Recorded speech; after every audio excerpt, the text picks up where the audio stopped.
എന്താ കാര്യം?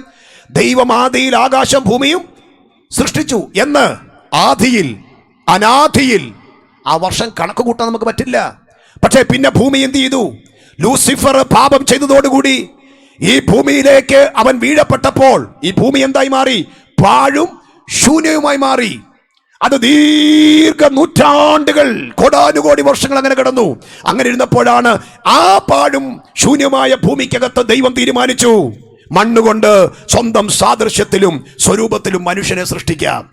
അത് ആദമും ഹൗവയും നിമിത്തം അതെന്ത് ചെയ്തു? മലീമസമായി പോയി, വഷളത്വം പെരുകി. അത് ആ ഭൂമി എന്ത് ചെയ്തു? ജലപ്രളയത്തോടു കൂടി നോഹയുടെ കാലത്ത് എന്നേക്കുമായി നശിച്ചു പോയി. ഇപ്പോൾ നമ്മൾ പാർക്കുന്ന ഈ ഭൂമി നോഹയുടെ ജലപ്രളയത്തിന് ശേഷമുള്ള ഭൂമിയാണ്. അന്ന് ദൈവം ഒരു ഉടമ്പടി ചെയ്തു. എന്താണ്? ഞാനിനിയും ജലപ്രളയ നിമിത്തം ഭൂമി എന്ത് ചെയ്യത്തില്ല? നശിപ്പിക്കത്തില്ല. പത്രോസ് പറയുന്നുണ്ട്, ഈ ഭൂമി തീക്കായി സൂക്ഷിച്ചിരിക്കുന്നു. ഈ ഭൂമിയിൽ ഇനി സംഭവിക്കാൻ പോകുന്നത് ഒരു വലിയ അഗ്നിസ്ഫോടനമാണ്. അതിനുവേണ്ടി അരങ്ങൊഴിഞ്ഞുകൊണ്ടിരിക്കുകയാണ്.